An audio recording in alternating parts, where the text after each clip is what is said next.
2065 AD, The Night the Sky Fell audiobook one by Fernand Smith. Book 1. Genesis of a Hero.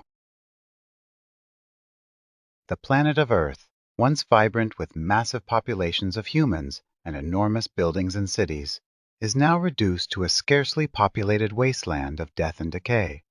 The remnants of the human population's usage of the world's resources in various wars caused a decrease in the wildlife. As well, venturing on the few main roads and cities is dangerous, with many remaining survivors in various states choosing to walk the plains and grassy fields cautiously. Standing in one of the aforementioned fields is Ari and her father Curtis. Ari, her braids softly flowing to the side of her caramel face from the small gust of wind in the air, looks to the left and the right of the field. A long metal pipe is placed firmly in her left hand, resting to the side of her medium-sized frame. Curtis, his head filled with short gray hair, with a gray beard, stands a few feet behind his daughter. Curtis is tall, but not much taller than his daughter, who is also tall as well. "You see something, baby girl?" asks Curtis, looking cautiously in the same directions as Ari, as he clutches a bat with multiple nails poking out the top in his right hand. Ari continues to look forward, not looking back at her father. What do you think is going on with the sky over there, Dad? The sky, in the distance ahead, has an odd orange glaze. Curtis walks to the side of his daughter, looking up at the sky ahead with her as well. "I don't know, but it can't be anything good. I have never seen the sky that color." A small hovering spaceship, in the shape of a sphere, slowly floats downward from the orange glaze in the sky. The spaceship lands softly onto a grassy hill, in the distance from Ari and Curtis. A door radiates and appears on the side of the ship. An opening in the door slides open as 4 reptilian creatures that stand like humans walk through the door of the ship and stand on the grassy hill looking outward. One of the reptilian creatures, who is taller than the other 3 by several inches, steps in front of the others as he looks into the distance in the direction of Ari and her dad. The reptilian creature that stands in front of the other's name is Gorgon. His rail-thin, green, scaly skin and huge, buggy yellow eyes squint menacingly.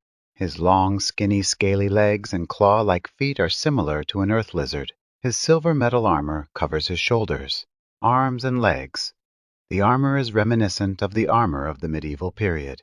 Gorgon holds a gun-like weapon that is equipped with a flashing light at the clip of the weapon. The weapon is alien in technology and build. Gorgon's troops have the same armor on their bodies as he wears. However, they hold long steel staffs with a hook tip at the top, instead of a gun. Gorgon points in the direction of Ari and her father. "Capture them!" he commands fiercely. One of Gorgon's troops lifts his staff quickly in the direction of Ari and her father, firing a red laser beam with murderous intent in their direction. The laser beam whizzes through the air at top speed toward Ari and Curtis. Ari and Curtis look at the laser beam headed toward them in fear. "Oh shit," shouts Ari nervously. "Get down!" Curtis replies loudly, as he and Ari dive on the grass beneath them. The laser beam files over their bodies and lands several yards away from them, causing an explosion that shakes the ground. Ari and Curtis quickly get back to their feet, looking back at the aftermath of the laser beam. A huge hole covers the ground behind them, with smoke coming from the ground around the hole filling the air. Small bands of fire have ignited in the grass near the hole the laser beam has caused. "What the hell was that?" asks Curtis, clutching his nailed bat, as he looks on shocked at the hole and damage in front of him. I don't know. But we better get out of here before they send another one at us, responds Ari. "I will make it my personal mission to rip you in half." Gorgon growls, showing his pointy teeth, reptilian face full of anger. "I apologize, Commander Gorgon. I fired the shot to only scare them, that's all." Millock, a lieutenant under Gorgon, responds, straining his voice while trying to break free of Gorgon's hold. "Scare them! You fire when I say so! None of your desire, fool!" Gorgon shouts, saliva spilling out of his mouth, landing onto Millock and the ground. Gorgon throws Millock to the ground. Millock leans up from on his back off of the ground, his hands raised in a fearful position toward Gorgon. Please, Commander. I said I am sorry. I will not disobey again. He says with the look of fear on his face. Your fake apologetic act has worn thin over the years, Millock. He looks at the other two troops. Transport your Largos boards. He commands. Millock slowly gets off of the ground and begins to tap on his arm armor with his claws. His arm armor glows. The other two troops follow suit. 3 metallic hoverboards with bars that stop at their chests with handles on each end form from out of thin air in front of Millock and the other two troops. Now go.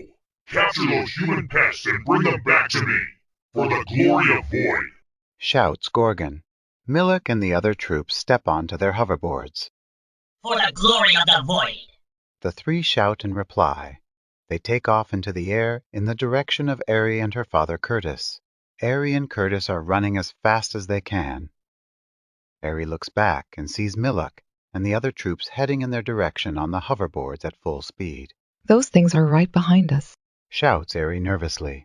Curtis looks back and sees the same visual that Aerie sees. It's no way we will outrun them on those things. Curtis stops running and stands still. Aerie stops running and looks at Curtis. Dad, what are you doing? She asks, bewildered. I want you to keep going. I'll try to hold them off as much as I can. Replies Curtis, gripping the nailed bat tightly. No, I won't leave you. We will fight them off together. Aerie responds back. Aerie, go. They can't get the both of us. I will be okay. Trust me. You have nothing to worry about. Replies Curtis in a calm, soothing manner. Aerie nods her head up and down to signify that she understands, as tears begin to roll down her face. She turns and begins to run. Curtis turns in the opposite direction, facing where Millock and the 2 other troops are coming full speed toward him. He raises his bat to defend himself, gripping the handle tightly. Come and get me, you lizard-face freaks. Millock and the 2 troops fly right at Curtis, who swings his bat with all his might, knocking one of the troops off of his hoverboard. The troop flies into the air and lands on the ground hard, rolling a few times onto the ground before he lays still. His hoverboard stops and floats a few yards away.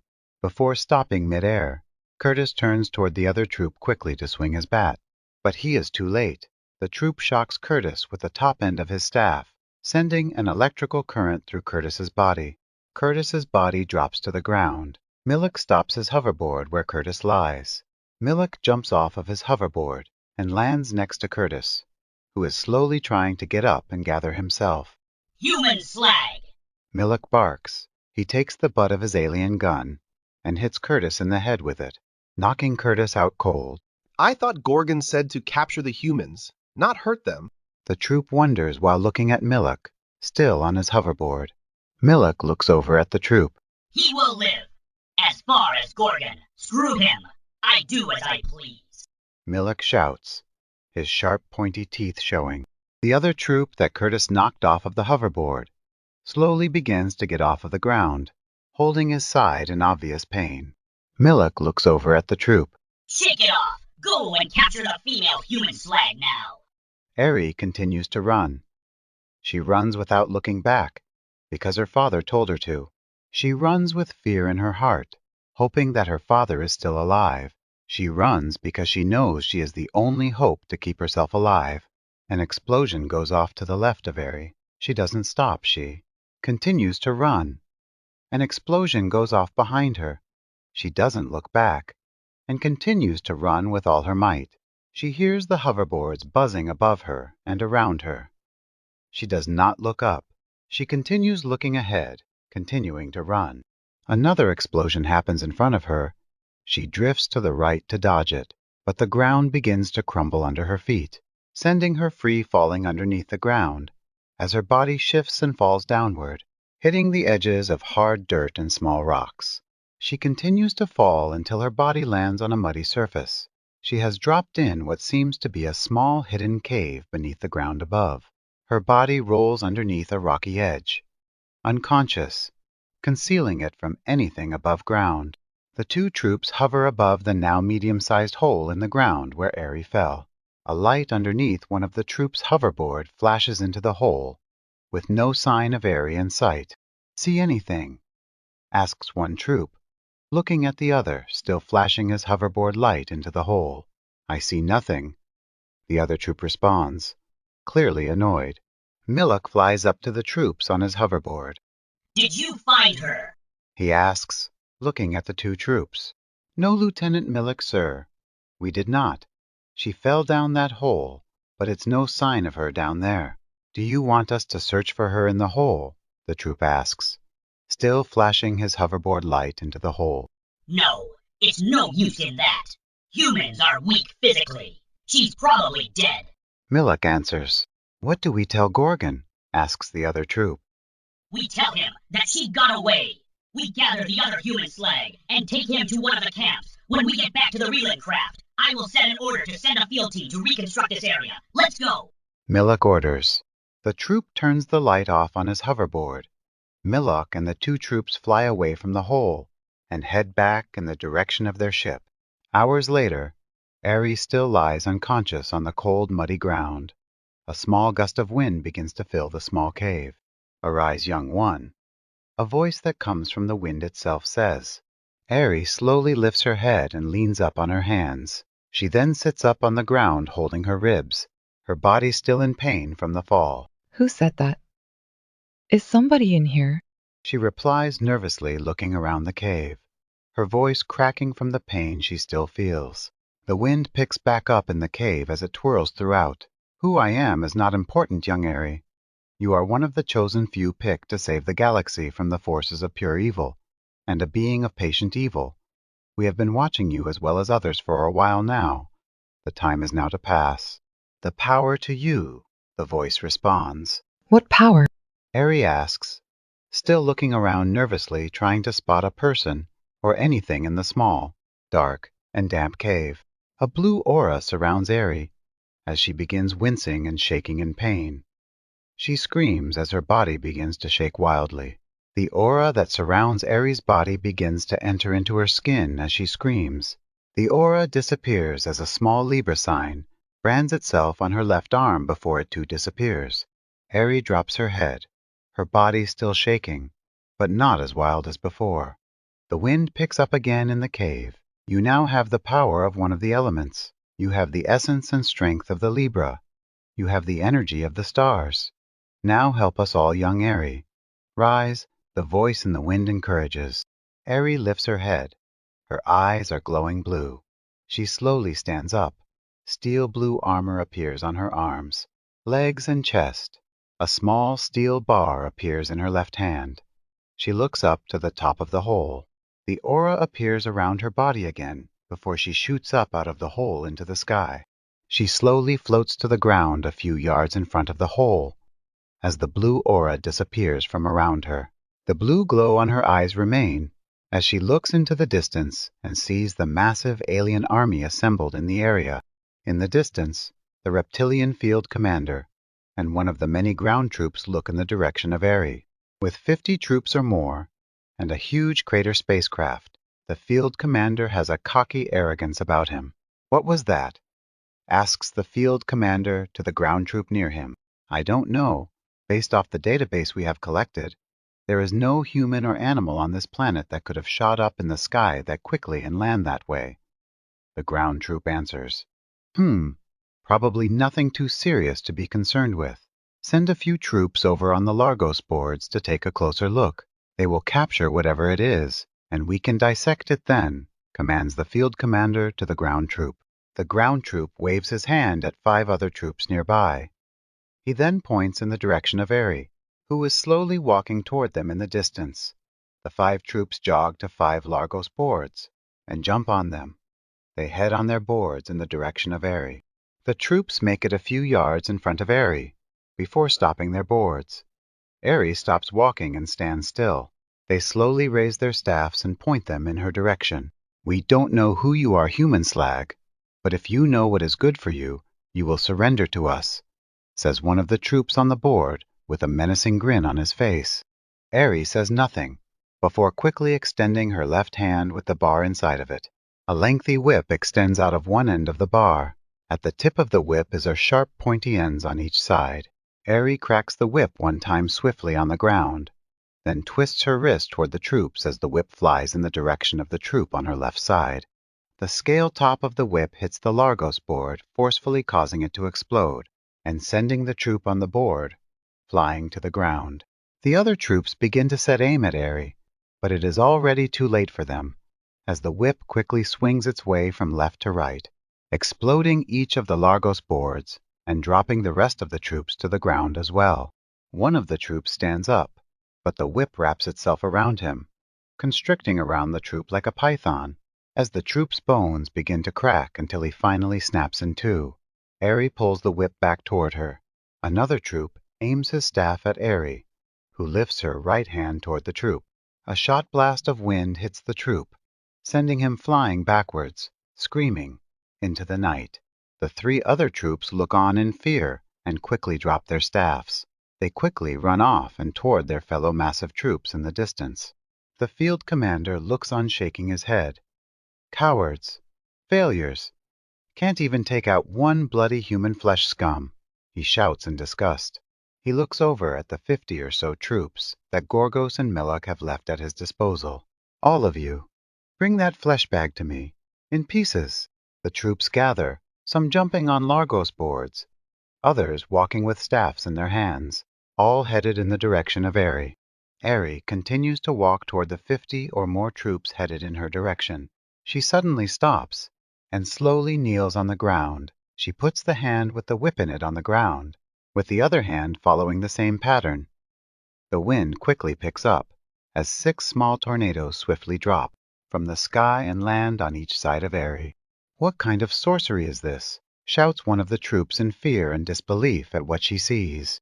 The tornadoes quickly make their way from the sides of Aerie and head in the direction of the massive army of troops. Some of the troops fire laser beams from their staffs in fear to stop the tornadoes to no avail. Others, in panic, take off running. The tornadoes engulf the troops, ripping some from limb to limb. Other troops scaly, reptilian flesh rip off to the bones from the power of the wind from the tornadoes. When the damage is done, the tornadoes disappear as quickly as they came. Aerie stands up from kneeling on the ground, looking at the carnage that the tornadoes have done. The arms, legs, heads, and torsos of the army of troops are scattered everywhere. Yellow fluid, the reptilian army's blood, fills the grassy plain. One of the pilots of the huge crater spaceship looks into the monitor in his cockpit in horror at what he has witnessed. "I'm getting us the Ragnaut out of here," he shouts at the other pilot next to him. The pilot quickly mashes several buttons on the dash of the ship, causing the ship to lift up into the air. All right, now to get back to the Starlight commanding ship and tell, the pilot says before realizing they have stopped moving. The other pilot looks over at his fellow co-pilot. "What the Ragnar is going on? Why are we not moving?" The pilot asks the other nervously. Outside of the ship, on the ground, Aerie has her right hand, opened, pointed toward the ship. Wind has wrapped itself around the ship, due to Aerie's control of it, causing the ship not to move. Aerie closes her hand and begins pulling her hand toward her. The wind around the ship begins to pull the ship to the ground backward. "We are going to crash," shouts one of the pilots in the ship in fear for his life. The ship crashes into the ground, causing a massive explosion, as smoke and flames from the ship fills the air.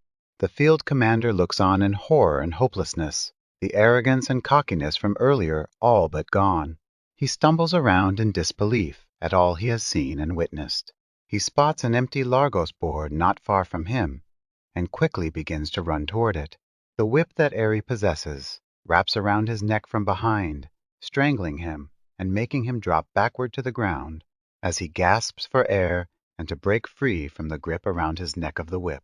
Aerie walks up to the field commander and stands over him, her glowing blue eyes looking directly at him. I want you to send a message for me.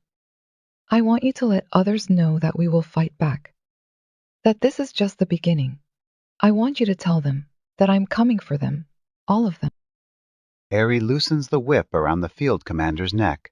The field commander gasps for air as he coughs and struggles to breath. He slowly stands and quickly runs toward the Largos board, looking back in fear at Aerie, hoping she doesn't kill him. He jumps on the Largos board and quickly flies off. Aerie slowly drops to the ground on her knees, the armor on her body disappearing, the whip and bar disappearing as well. The glowing blue in her eyes vanishes. The clothes she had on, and how she looked before her transformation, return. Aerie stands back up. Although her powers do not appear on the surface, they still remain. She feels them inside of her. She feels the difference from within. Aerie realizes what she has to do. She realizes she has to find her father. She knows he is still alive. The power within her tells her so. She realizes she has to do her best to stop this invading alien force from taking over the planet and galaxy. She knows what and who she is now, what this power she now has makes her be, the courage and strength it gives her. She understands now. Aerie is a hero, and one of Earth's and the galaxy's last hope. You have listened to 2065 AD, The Night the Sky Fell book, one by Fernand Smith.